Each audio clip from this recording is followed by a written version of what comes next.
student. 12th standard chapter 1 example 1.22 solve the following system of linear equation using matrix inverse method. நமக்கு ஒரு linear equation அந்த linear equation எப்படி solve பண்ண சொல்றாங்க, matrix inverse மெத்தட்ல solve பண்ண சொல்றாங்க. ஓகே, இப்போ நமக்கு ரெண்டு ஈக்குவேஷன் ஒரு 5x plus 2y equal to ஒரு 3 ஒரு linear equation, 3x plus 2y equal to 5 ஒரு linear equation. இந்த டூ ஈக்குவேஷன் வச்சு ஒரு மேட்ரிக்ஸ் மெத்தடில் இன்வெர்ஸ் மெத்தடில் சால்வ் பண்ண சொல்கிறாங்க. ஓகே, இப்போ நெக்ஸ்ட் நமக்கு நான் லாஸ்ட் வீடியோவில் ஒர்க்கிங் ஸ்டெப் பார்த்துருப்போம். ஃபஸ்ட்டு ஒரு ஈக்குவேஷன் எப்படி மேட்ரிக்ஸாக மாற்றுறோம். ஃபஸ்ட்டு எக்ஸோட கோஎஃபிஷியன்ட் ஒய்யோட கோஎஃபிஷியன்ட், செகண்ட் ஈக்குவேஷன் எக்ஸோட கோஎஃபிஷியன்ட் ஒய்யோட கோஎஃபிஷியன்ட், ஒரு மேட்ரிக்ஸாக ஃபார்ம் ஆயிடுச்சு.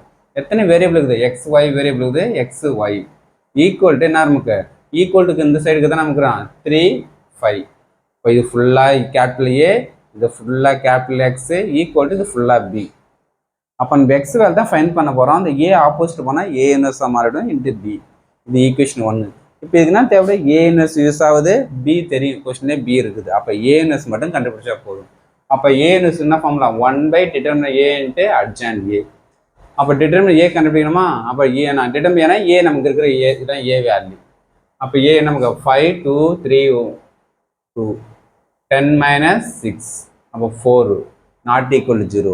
அப்போ ஏ இன்வெர்ஸ் இது எக்ஸிஸ்ட் ஆகுது. ஏ இன்வெர்ஸ் கண்டிப்பாக நாட் ஈக்குவல் 0 இருந்தால் தான் எக்ஸிஸ்டே ஆகும், இல்லை ஆகாது. ஓகே ஓகே நெக்ஸ்ட் என்ன வரும், அட்ஜான்ட் ஏ யூஸ் ஆகுது.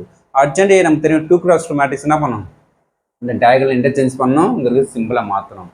அப்போ 2 இங்கே போயிடுச்சு, 5 இங்கே வந்துடுச்சு, இங்கிறது சிம்பிளை சேஞ்ச் பண்ணிட்டேன். இதுதான் அட்ஜான்ட் ஏ. 2x2னா ஈஸியாக அட்ஜான்ட் ஏ கண்டுபிடிக்கலாம். ஓகே, இப்போ எல்லா வேலையும் எது ஃபார்முலா சப்ஸ்டிட் பண்ணலாம், A inverse equal to 1/4 into adjoint A. Okay, இப்போ நமக்கு எடுத்து என்ன யூஸ் பண்ணுறோம், இது ஈக்குவேஷன் 1 மட்டும் சப்ஸ்டிட் பண்ணலாமா. அப்போ ஏ இன்வெர்ஸ் என்ன யூஸ் பண்ணுறோம், 1 implies x equal to A inverse value into B value. ஏன்னா பி மல்டிப்ளை பண்ணிடுறாங்க, பி வேல்யூங்கிறது பி வேல்யூ. இப்போ மல்டிப்ளை பண்ணுறது ஃபஸ்ட்டு எடுத்து ஃபஸ்ட் மல்டிப்ளை பண்ணால் 6 - 10, அதே எடுத்து இதை மல்டிப்ளை பண்ணால் இது வேல்யூ. அப்போ -4 16.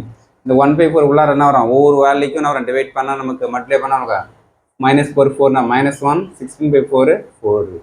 அப்போ நம்ம என்ன வரும், எக்ஸ் வேல்யூ -1 ஒய் வேல்யூ 4. இதான் நமக்கு கொடுத்துக்கிற ஈக்குவேஷனோட லீனியர் ஈக்குவேஷன். ஓகே, இப்படின்னா செக் பண்ணி பாருங்கள், வெரிஃபிகேஷன் வேணால் பண்ணால் நமக்குன்னா ஒரு ஈக்குவேஷன் வந்து சப்ஜெக்ட் பண்ண இந்த வேல்யூ சப்ஜெக்ட் பண்ணி பாருங்கள். 5 இன்ட்டு எக்ஸுக்கு -1 போடுங்க. நெக்ஸ்ட் நேரம் +2 இன்ட்டு நெக்ஸ்ட் என்ன இருக்கும் 4 சப்ஜெக்ட் பண்ணுங்கள். சிம்பிளை பண்ணால் நமக்கு 3 வருதா செக் பண்ணி பாருங்கள். அப்போ நான் -5 + 6 -8 8ல் என்ன நமக்கு -5 பண்ணால் 3 கரெக்டாக வருது. அப்போ லெஃப்ட் ஆன்சர் சப்ஜெக்ட் பண்ணால் ரைட் ஆன்சர் வரும். கண்டிப்பாக ஏதோ ஒரு ஈக்குவேஷனில் உங்கள் ஆன்சரை வெரிஃபை பண்ணி செக் பண்ணி பார்த்து தான் இந்த ஆன்சர் எடுத்து வேண்டி இந்த ஈக்குவேஷனில் வந்து சப்ஜெக்ட் பண்ணுங்கள். X value Y value subject பண்ணால் 3 வரும். ஓகே, இதில் சப்ஜெக்ட் பண்ணால் 5 வந்தால் நம்மளோட answer correct. Okay, thank you student.